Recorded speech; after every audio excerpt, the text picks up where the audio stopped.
So let's move to the 1960s, next decade. And I think it's so important to start in the 1960s with this man. Does anybody know who this man is? Berry Gordy.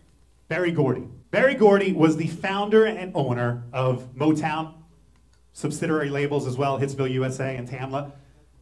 I believe, and if this statement ruffles your feathers, I apologize, but I believe Berry Gordy did as much to bridge the racial divide, let's put it that way, in the 1960s, as any single person, okay?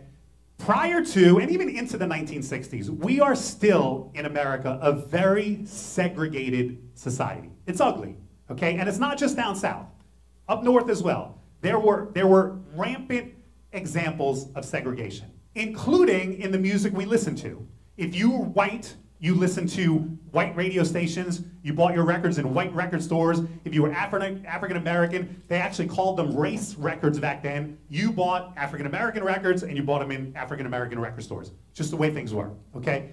That's why, skipping back a decade for a second, that's why Sam Phillips very famously said, if I could find a white man who had the Negro sound and the Negro feel, I could make $1 billion. Sam Phillips said that. Who did Sam Phillips find to make that $1 billion? Elvis Presley. Did he make his billion? No. He sold Elvis's contract to RCA for $35,000. However, Sam Phillips was a brilliant businessman. There was a hotel chain just starting down in Memphis, Tennessee, where he lived. He took most of that $35,000 and invested it in Holiday Inn.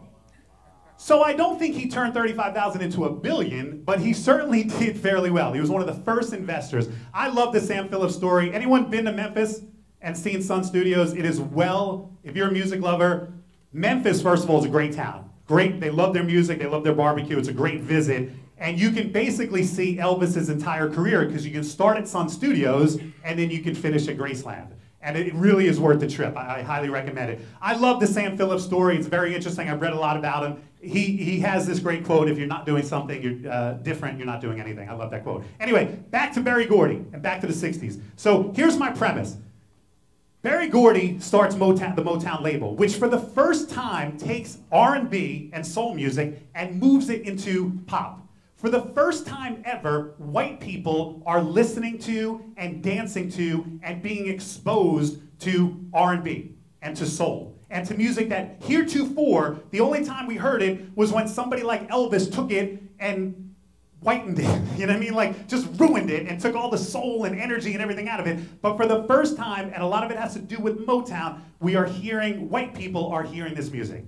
And Berry Gordy did all of this for the love of mankind, right? He did all of this to bring people together and make us one nation, right? Wrong. Berry Gordy is one of the most ruthless businessmen in the music industry, and that's saying a lot, because there's some ruthless MFs in the music industry, okay? And Berry Gordy was one of the worst, okay? So Berry Gordy could not care less that he was breaking down this racial divide to help mankind. He saw it as a great opportunity to sell way more records, and he was smart. He did. If you look at the history of Motown, their streak of success in the 1960s is unprecedented. How many #1 hits they had, how many top 40 hits they had, it's amazing, unprecedented. If you'd like to learn more about Motown, I'm going to suggest 2 resources to you. If you're a reader, this book, Motown, Music, Money, Sex, and Power, was an amazing book. I enjoyed it a lot. I've actually read it twice. I've gone back and reread it. I reread it after I saw the Motown Broadway show, which you can tell Berry Gordy had a lot to do with because it glosses over a lot of the stuff that he did. So I had to go back and reread this book and go, let me remind myself some of the stuff he did. Also, this documentary, Standing in the Shadows of Motown, which features the backup band, the house band, the Funk Brothers at Motown. If you know anything about Motown, they were a very efficient organization, and this comes from Berry Gordy working at Ford Motor Plant, where he saw the efficiency of an assembly line. Motown basically had songwriters, they had a house band, and then they had singers. And that was the system. Somebody wrote the song, somebody gave it to the house band, and then the singers sang it. Here's a small clip from Standing in the Shadows of Motown, just so you get a feel for it. I highly recommend the whole documentary. People will ask, well, what is the Motown sound? They've asked producers, they've asked executives from Motown. What was the Motown sound? It was the musicians, okay? When these cats cut tracks, it really, no offense to any of the great artists that sang on them, but anybody could have sang on it. You could have had Deputy Dog singing on some of this stuff and been a hit, because the tracks were just so incredible. The way they laid them, And they were musical entities onto themselves. They had a natural feel for music, you know, they were just that exceptional. Being really good jazz musicians, they could swing like crazy. And that's something that's not always present in pop music. The bass drum had a note. It wasn't a dead, it was a boom. So you had boom, chip, boom, chip, boom, chip, boom, boom, boom, boom. When there's a groove like that, the subliminal effect is everybody feels good. They were the groundwork. They were the things that everything else was built on. It was like a river, constantly flowing. Talent, creations, you know, people come in. You know, who's available? Who's on the list? We'll call them in. Where are they? Are they out of town? This one's out of town. We'll call the other one. Without them, there really wouldn't be a Motown. That was the sound. That was the foundation. That was it. That was the essence of Motown. So these are the genres that I talk about when I teach the 1960s. Motown, obviously, as we've already talked about, I think is essential. When we talk about the British invasion, I'm not going to fit a Beatles story into this seminar. You've heard me tell plenty of Beatles stories. I feel like I've kind of drilled down or beaten that dead horse, whatever, but there's tons of them. And one of the reasons there's so many Beatles stories is that they documented so much of the work that they did in the studio. When I talk about the American rock sound, obviously I spent some time on the Beach Boys and some of the garage bands of the 1960s. They're important. I also spend some time on a very small genre, but I think it's important for us because it gives us a lot of songs that we can play. And that is the genre that became known as bubblegum music. You talk about why would you call it bubblegum music? If you think about it, it is the perfect name for the genre. What is bubblegum? It's sweet, you chew it, you spit it out after a few minutes, it doesn't fill you up, it's just, you know what I mean, it makes you feel good for a couple minutes. That's the definition of bubblegum music, okay? There are a number of genres that come up as you study music history, simply as a way to push back against other popular music, okay? I think bubblegum music is one of the first examples we see of this in music history. Think about rock and roll and how it evolves through the 1960s.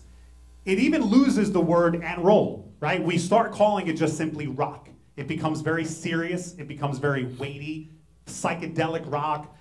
Some of the protest songs, everything else, start becoming very, very serious. And so we start seeing in the late 60s, the mid to late 60s, this genre pop up of bubblegum music that is just, it's almost a way of saying, hey man, lighten up. You know what I mean? We'll see that a decade later with punk music. And we'll talk about it a little bit with pop music as recently as the 90s. So it's important to kind of understand why a genre like that pops up. I have a great story about one of the bands, and that's the Monkees. So if you know anything about the TV show, the Monkees go on air in 1966. And they're basically created. They're a fictional band. They're put together by the TV show to be kind of an American version of the Beatles. They're four goofy, fun guys. They channeled it after the early Beatles movies, and it's just all about their antics. So as they put this show together, they cast the show. Two of the Monkees are actually musicians. They're all obviously actors, but two of them are musicians, so they have a musical background. And then they hire this gentleman on the right here, Don Kirshner. And his job is to find the songs that the Monkees are going to sing and produce. Okay, that's his initial job. How did he do? He did an amazing job, okay? In the first year of the show, these three songs all go to #1, okay? As the TV show becomes more and more popular, the band says, we want to go out on tour. Don Kirshner is very opposed to this. He says, you're not even a band. We made you up. We put you together. Don't go. But the TV show says, hey, we're going to make revenue off of the band touring, so why not? So they stick the band out on tour, and as Don Kirshner was afraid of, their egos start getting huge, right? Because now they're playing to arenas, people are cheering for them. Mike Nesmith, one of the Monkees, starts saying, look, I don't want to sing Don Kirshner songs anymore. I don't want his stuff. I can write my own music. This comes to a head. There's actually a physical argument where Mike Nesmith reportedly punches a hole in the wall and then says to Don Kirshner, next time that's your head, okay? Who is the TV show going to side with? The Monkees. You can't fire the four actors, right? So Don Kirshner, who has done an amazing job up to this point, is shown the door, okay? And the Monkees are now allowed to write and produce their own songs. Has anybody ever heard the Monkees song, Listen to the Band? No, you didn't. I guarantee you. Hum a few bars for us. I'm only kidding. Listen to the band. After that streak of number ones, listen to the band doesn't even crack the top 40, okay? What song was Don Kirshner trying to get them to record? Sugar, Sugar, okay? So Don Kirshner leaves the Monkees, and he says, that's it. I'm done working with actors. I am going to work with cartoon characters. He has them produce Sugar, Sugar, which obviously is a song we all know and love, right? Don't let their egos get away with it.